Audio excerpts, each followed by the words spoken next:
熟悉的甜香慢慢散开，只听魏无羡带着轻轻的喘息声低低说了句蓝湛，我们去床上。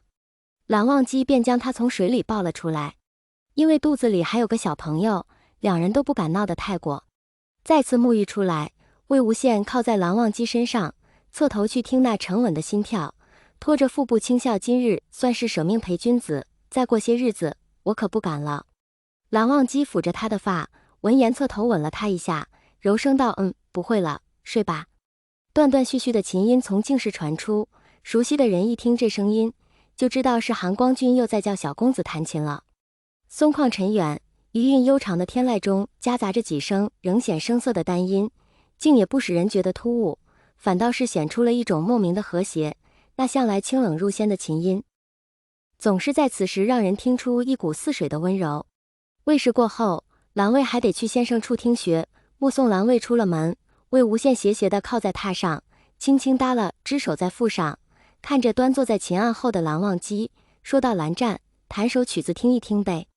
蓝忘机看他一眼，垂眸弹指拨弦，零零的琴音再次于室内响起，流转舒缓，绵绵不断。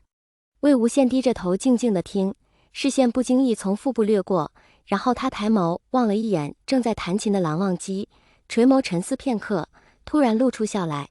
等到一曲终了，才抬头朝对面的人说道：蓝湛，我刚才想了想，肚子里的这一个，不管是小蓝二公子还是小蓝二姑娘，我们都叫他蓝意，一足心满的意，好不好？情发于声，声成文，谓之音，声生于心，心之所谓，谓之意。很好，请默默，意滋滋，用君之心，行君之意，自然是极好的。一晃眼秋去冬来，常绿的乔木不经意间便换上了金色的冬装，天气日复一日变得寒冷，云深不知处也渐渐显出了冬日的萧索。魏无羡跟着蓝忘机在藏书阁看了一上午的书，坐得腿软腰酸，中午吃了饭便沉沉睡去，看他睡得熟，蓝忘机就没叫醒他。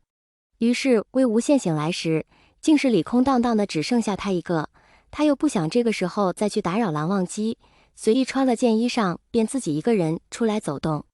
慢悠悠地逛了一会儿，走到了蓝卫最爱来的水池边。池边站了没多久，便听到身后传来一声无羡。魏无羡回身看去，就见蓝曦臣正站在不远处看着他。大哥。蓝曦臣微笑着向他点了点头，往前走了几步，视线微微下移，看了眼他身前那道完全藏不住的弧线，问道：无羡，这也快到日子了吧？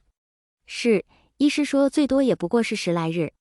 魏无羡笑答了一句，顿了一下，忽然想起几日前他与蓝忘机说的事，便问道：听说大哥过几日要去各地清点账户？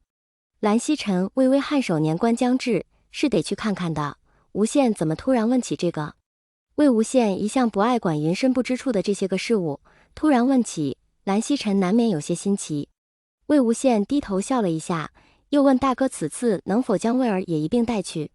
看蓝曦臣面露疑惑，才解释道：不瞒大哥，魏儿心心念念的等这个小的出生，前2日听了医师的话，知道了不过这几日，便一得了空就往净室跑。我虽然高兴，但还是担心会吓到他。蓝曦臣了然的点头，倒是若当真是要生了，魏无羡和蓝忘机必是顾不上蓝卫的，要是真被吓到了也不好，何况他去查账，也不见得会忙得顾不上孩子。想了想，蓝曦臣当即便答应了。不曾想还没等蓝曦臣带走蓝卫，就先出了意外。那日清晨，蓝忘机有事要与蓝曦臣一同去见蓝家长老，一大早便要出门，临走时看见躺在床上刚刚醒来的魏无羡，心里突然一阵不放心。最近几日一直有雨，外面冷得很，魏无羡又向来随意，怕他去外面走动也不注意添衣，便叮嘱了一遍又一遍。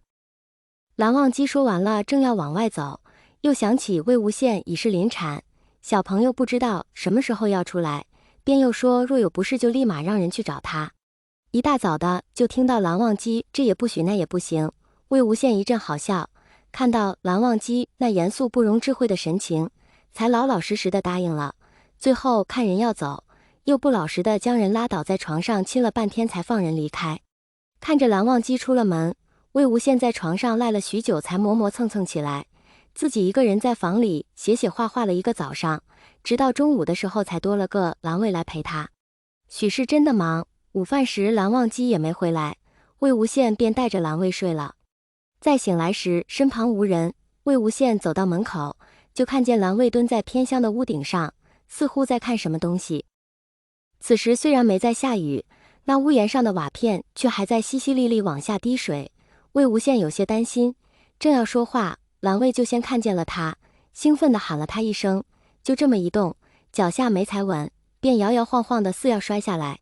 魏无羡吓了一跳，下意识地想去接他，刚往前迈了一步，便觉脚下一滑，整个人顿时失去重心摔了下去。